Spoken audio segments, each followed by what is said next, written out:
Hi, hello, and welcome back to our 3-hour news show, broadcasting from home. Still with me, Muhammad Akhir, and of course, I'm not alone. I'm still with Dirza Prakoso, special for See Today Sport. And Dirza, we've just seen about the story of Windy Cantika Aisa, won the bronze medal, the first medal in our Tokyo Olympic 2020. It's so inspiring, and I think we need to talk more about this.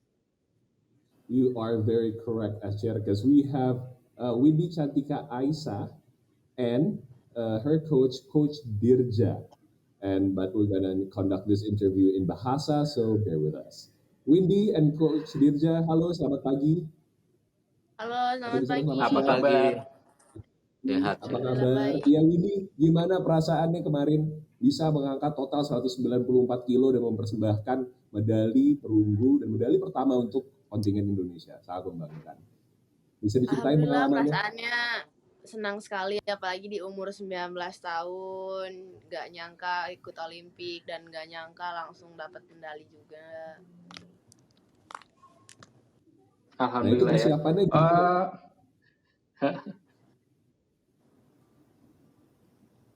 Gimana? Gimana persiapannya tuh, Win? Persiapan. Dirza tuh penasaran. Dirza penasaran sama Windy umur 19. Bener kata Windy, langsung Bisa, dapat ikut langsung. Olimpiade dan langsung medali perunggu. Itu kan nggak simsalabim. Persiapannya gimana? Iya. Persiapannya dari nyari tiketnya dari umur 16 tahun. Wow. Habis itu ya ikut tanding. Akhirnya lolos. Kemarin ada diundur 1 tahun, mungkin persiapannya di situ. Dari 2016 ya, berarti hitungannya hampir 5 tahun ya. Dari 2019. 16, salah. Dari umur 16, sekitar 3 tahun. Dirza, where were you when you were 19? Kamu pas umur 19 lagi ngapain? When I was 19, nggak ngapa-ngapain. Akhir saya, Jadi kita umur 19 masih sekolah, prestasi masih 0. Makanya saya ngeliat Windy ini amat sangat sosok yang inspiratif ya. Umur 19 Dia sudah sangat. bisa membawa medali Olimpik. Rezekinya. Windy Alhamdulillah ya. latihan Ini dari kan kapan? Latihannya dari kelas 2 SD. Nah loh, Dirza, kelas 2 SD loh. Kamu kelas 2 SD udah latihan angkat besi belum? Saya mulai latihan angkat besi, crossfit gitu baru ya 5 tahun terakhir ini, makanya ketinggalan jauh lah ya kalau sama Windy. Ketinggalan jauh ya. Jadi memang kita dapat pelajaran latihan dari kelas 2 SD, kemudian mencari tiket Olimpiade itu sejak umur 16 tahun. Kita gali dulu kisah ketika ini dulu ya, Windy, boleh kita sharing cerita perjuangannya sesulit apa, atau itu kan pasti tidak mudah ya untuk mendapatkan tiket Olimpiade begitu, sampai kemudian bertanding untuk mendapatkan medali ini. Bagaimana suka dukanya perjuangan untuk mendapatkan tiket lolos ke Olimpiade, dan kemudian bisa cerita juga momen-momennya menegangkannya seperti apa pada saat perlombaan kemarin? Kalau di awal sih kita nggak nyangka Windy lolos ya, karena dari ikut poin pun udah ketinggalan beberapa pertandingan, 2 apa 3 pertandingan udah ketinggalan gitu. Cuma karena Windy mecahin rekor yacht, jadi di situ bisa ngejar poin. Dan Windy pun nggak nargetin lolos Olimpik sama pelatih pun. Jadi apa yang dikasih sama pelatih Windy kerjain kayak gitu. Kalau untuk di sana Ya, gimana tuh, lanjutin dulu Win, gimana untuk di sana, gimana waktu di sini kemarin pas lomba gimana? Di sini sih kemarin sebelum berangkat tuh sempat ketimpa dulu, karena kan kemarin banyak cedera, ada cedera pinggang, cedera hamstring, habis itu tulang kering juga, bahu. Kemarin sempat ketimpa juga, sempat bengkak, gak bisa jalan. Ketimpa apa? Ketimpa barbel, Win? Iya, 85 kilo kemarin lagi ngejek, taunya kena tulang kering, kena kaki. Wow, ini jalan. Ketika sudah di Tokyo kejadiannya? 3 minggu lagi tanding. Sebelum bertanding? 3 minggu? Iya, 3 minggu kayaknya. 3 apa 2 minggu lagi tanding. Baik, Dirza, kita sekarang sudah recover. Kita tanya dulu ke Coach Dirja ya. Ini kita punya host Dirza Prakoso, kita punya Coach Dirja. Ini kembar, versi Sunda dan versi Jawa. Coach Dirja, ini kan tadi cerita dari Windy itu kan perjuangannya ternyata penuh liku ya gitu kan, ternyata sudah ketinggalan poin, ada sejumlah cedera, dan peran dari seorang pelatih ini sangat besar begitu. Bagaimana Coach Dirja membimbing Windy yang kemudian tadi Windy sebut awalnya juga tidak diproyeksikan untuk mendapat medali, apa yang Coach lakukan selama ini kemudian sampai Windy di titik mendapatkan medali perunggu ini? Iya, yang jelas sih, yang jelas seorang Windy ini luar biasa ya, luar biasa dalam arti kata, ya mungkin dia udah kebetulan ibunya mantan juara dunia putri juga loh. Ibunya Windy Cantika ini mungkin di angkat Siapa itu besinya Coach? gen atletnya tuh udah ada di Windy. Ya namanya Ibu Siti Aisyah. Jadi seangkatan saya waktu tahun 1988 itu ibunya udah juara dunia putri ya. Wow.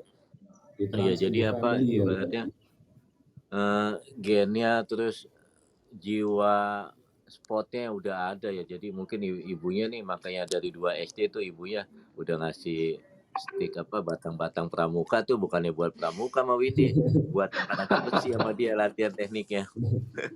Iya, terus Tapi Coach, sama angkat besi kan olahraga yang tergolong keras ya.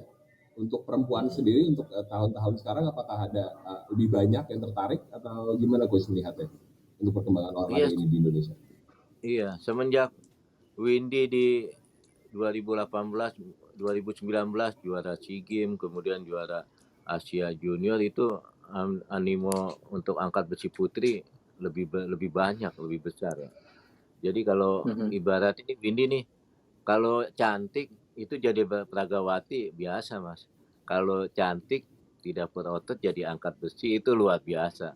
Dan ini tekad Luar biasa. seorang Windy ya, yang luar biasa untuk ya dia sudah berkorban masa remajanya untuk jadi seorang atlet itu kan perlu pengorbanan. Mungkin usia Windy kalau di luaran itu udah jalan-jalan ke mall maunya kemana, Windy fokus untuk dia berprestasi. Ini kan ada yang mesti dibayar, seorang orang mau sukses kan harus ada yang dibayar ya, pengorbanannya itu Windy dengan hasil ini ibaratnya hasil tidak mengkhianati usaha dia. Mengkhianati usaha.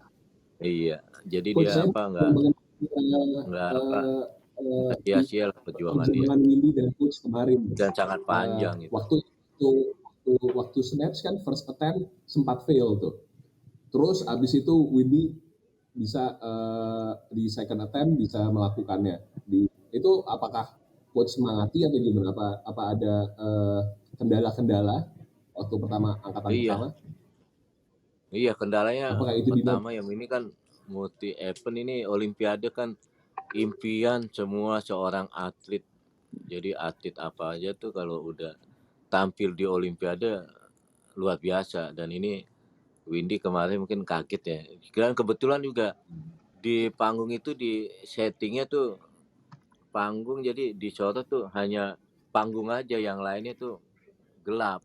Jadi remang-remang, jadi penonton tuh fokus ke panggung itu aja. Jadi Windy angkatan pertama ada sedikit nervous ya, kaget gitu. Biasa penonton kelihatan kok ini memang penontonnya ibaratnya ruangan itu hanya 25% sampai 30% ya. Cuma kok besar ini fokusnya tuh kamera semua lampu ke panggung aja, jadi kaget. Kemudian angkatan kedua udah dia bisa kuasai, angkatan ketiga dan clean and jerk itu lebih enjoy, dia lebih udah menguasai benar-benar, jadi dia tampil maksimal.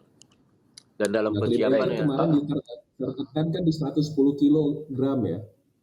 Iya. Tapi di event-event sebelumnya, di kejuaraan-kejuaraan sebelumnya, Windy pernah ngangkat lebih berat dari itu. Nah, untuk personal base-nya sendiri, Windy di berapa, Coach? Kalau boleh tahu. Iya, kalau di pertandingan memang baru kali ini yang luar biasa Windy untuk angkatan clean and jerk ya. Luar biasa itu, biasanya Senin. Sekarang clean and jerk luar biasa, jadi dengan ke depan ya nanti ya bisa medali emas ya, clean and jerk juara, Senetnya juara. Amin. Dirza, saya penasaran, saya ingin nanya Windy lagi nih. Tadi kan Coach Dirja sudah menjelaskan ternyata tidak disebut bahwa untuk mendapatkan hasil sedemikian ada pengorbanan dari kelas 2. Secara genetis ternyata sudah gen juara dunia, kemudian dari kelas 2 SD, mengorbankan masa remaja untuk berlatih, begitu kan, ketinggalan poin, tidak masalah tetap dikejar, begitu sampai udah ketimpa besi juga masih maju, dan ternyata groginya, Win ternyata karena kamera itu bikin grogi ya. Lalu apa yang terjadi ketika angkatan pertama gagal? Apa yang Windy bisikan ke diri Windy saat itu? Untuk kemudian bisa. Kan kalau di angkat besi kita bertanding cuma sebentar ya, jadi kayak hal percuma sia-sia gitu, masa kalah dengan beberapa menit gitu, kayak gitu sih. Jadi Windy nyari titik bilang ke Windy itu ya. yang benar gitu. Lawannya yang Windy kalahkan itu kan yang meraih medali emas kan dari Cina ya, yang kemudian juara 4 kan dari Cina Taipei begitu. Saat itu Windy sampai memperhitungkan sejauh itu, atau justru pokoknya Windy fokus yang lakukan yang terbaik gitu?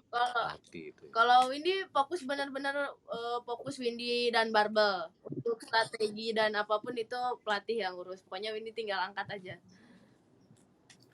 Baik. Coach, boleh di-share sedikit lagi. Dirza, aku ada satu pertanyaan lagi nih. Coach, bagaimana kemudian di momen itu ketika Windy kan ya sempat belum berhasil, apa yang kemudian mungkin kode atau apa yang kemudian membuat Windy akhirnya bisa dan sampai di titik medali perunggu, dan menduga nggak sih ternyata bisa mencapai situ, dan bagaimana reaksinya ketika tahu wah berhasil di perunggu ini gitu? Iya, yang jelas sih kemarin di angkatan pertama Senet Windy itu tampil nggak seperti biasa angkatan pertama ya. Pas angkatan kedua saya ke belakang itu, Windy kamu semangat kok, ini beda. Rupanya kendalanya yaitu tadi titik fokusnya dia belum ketemu, akhirnya disemangatin. Kemudian di angkatan Senet sudah tertinggal juga kan, kalah 2 kilo. Ya kita motivasi Windy ya. Pertandingan kan belum selesai, masih ada clean and jerk. 3 angkatan lagi ya, yang biasanya Windy di angkatan Senet itu luar biasa. Nah di sini nih di Olimpik ini Windy dikasih kemenangan di angkatan clean and jerk yang luar biasa. Percaya Windy ya, akhirnya dia usaha luar biasa, ya dengan strategi juga sih dia, ibaratnya apa, mungkin atlet Amerika kemarin kalau lihat pertandingan pas Windy angkatan kedua 108 berhasil itu kelihatannya dia merasa udah unggul sama Windy. Di beat itu 108 dia mikir lagi kali, akhirnya grogi ya, 3 kali dia gagal, akhirnya Windy yang jelas sih Windy apa fokus lah, dia fokus untuk diberi kesempatan angkatan berhasil itu dengan yang tadi di Senet angkatan pertama gagal, dia udah lebih menguasai arena panggung. Ya, dan bahkan angkatan kedua ketiga ini memberi ini ya, tanpa bermaksud mengintimidasi, tapi ini menunjukkan kekuatan seorang Windy dan juga sekaligus juga menunjukkan kekuatan Indonesia begitu ya, Coach ya, di arena Olimpiade Tokyo ini. Iya betul. Soalnya Windy kalau di pertandingan ya belum pernah yang angkat 108 sama 110, dan ini Windy lakukan di Tokyo ini. Jadi apa yang nggak mungkin bisa mungkin ya di Tokyo ini Windy lakukan, dan dia berhasil sangat luar biasa. Terima kasih Windy Cantika Aisa dan juga Coach Dirja yang sudah berbagi cerita inspiratif langsung dari Wisma Atlet di Olimpiade Tokyo 2020 ini ya Dirja ya. It's so inspiring. It's so unbelievable story. It made me goosebumps when I heard the story from Windy Cantika about her efforts, and it's not just voila in a minute, and then you became a world champions for that, for the bronze medal winner. It takes more than just a year or 2 years, since year 2 actually. she has been practicing for this, right, Dirza? That's right, Achir. I mean, it's so inspiring, and she gave us our first gold medal and made our whole country proud. I mean, and that's our interview with Windy Cantika and Coach Dirja. But don't go anywhere. Still tune in on the 3-Hour News Show on CTV.